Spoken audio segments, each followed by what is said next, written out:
Hi guys, this is Chandan Kumar Jha. Welcome to your channel Orient Classes by Chandan sir. If you likes my video, subscribe, like and press the bell icon button so that get my all video notification. I am to teach you today how to greet in English. सबसे पहले मैं आपको यह बताना चाहता हूँ कि यदि आपको इंग्लिश सीखना है तो आपको इसके लिए मात्र 3 कार्य करने होंगे। कितना काम? मात्र 3 रूल को फॉलो करना होगा।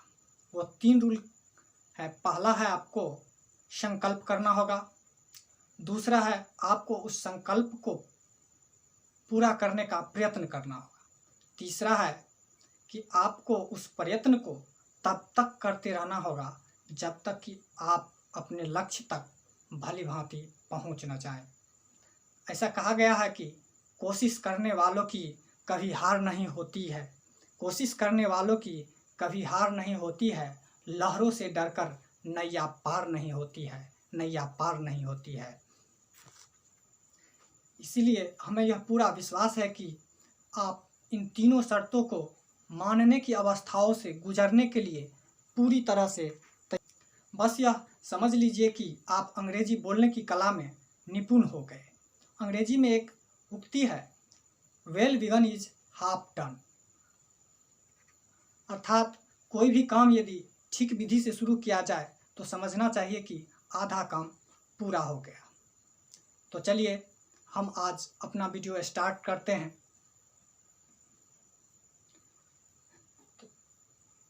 देखिए, उषा काल से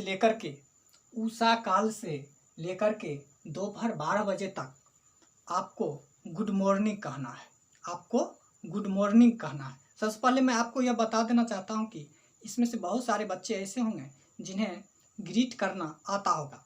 ग्रीट का मतलब होता है अभिवादन करना।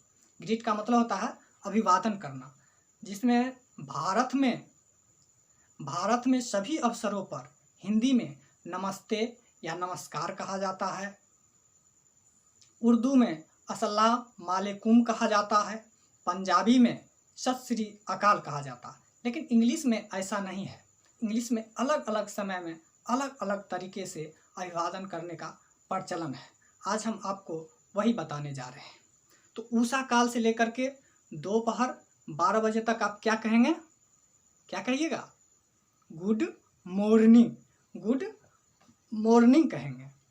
और दोपहर 12 बजे से लेकर के शाम 5 बजे तक आपको क्या कहना है? Good afternoon, good afternoon. तो क्या कहिएगा आप? दोपहर 12 बजे से लेकर के और शाम 5 बजे तक आप क्या कहिएगा? Good afternoon. अब मैं जहाँ पे इसको ढक देता हूँ और आपको बोलना है। शाम 5 बजे के बाद दोपहर 12 बजे से शाम 5 बजे तक आप क्या कहिएगा? Good afternoon. ठीक है, एकदम करेक्ट बोल रहे हैं आप। इसके बाद आपको शाम 5 बजे के बाद आपको क्या बोलना है? शाम 5 बजे के बाद आपको गुड इवनिंग बोलना है। शाम 5 बजे के बाद आपको गुड इवनिंग बोलना है। दिन में किसी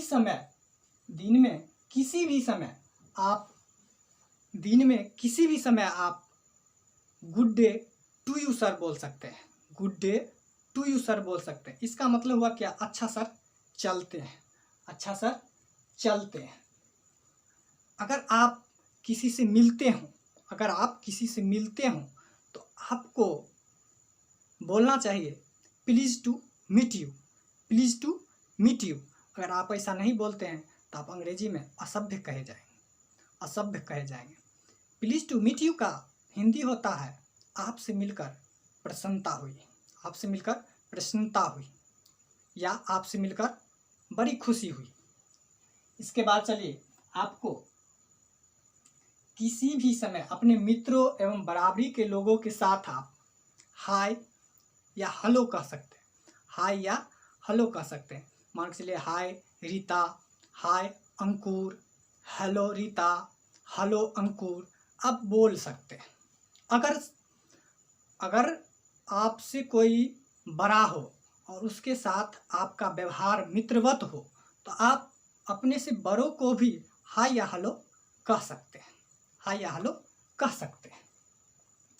अब विदाई के समय जब आप चलते हैं, किसी से मिलते हैं, घंटा 2 घंटा बात किए और यहाँ से जब चलते हैं तो आपको कहना चाहिए गुड बाय, गुड बाय या goodbye children, goodbye sorry goodbye boy, कुछ भी कह सकते हैं।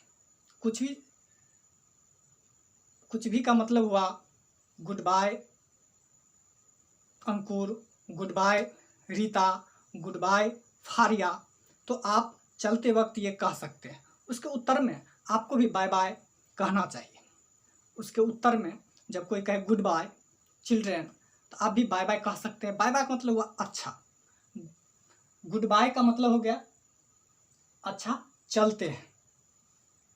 उसके या आप ये भी कह सकते हैं farewell dear, farewell dear, farewell dear. Farewell dear का मतलब हुआ चलते हैं प्रिय।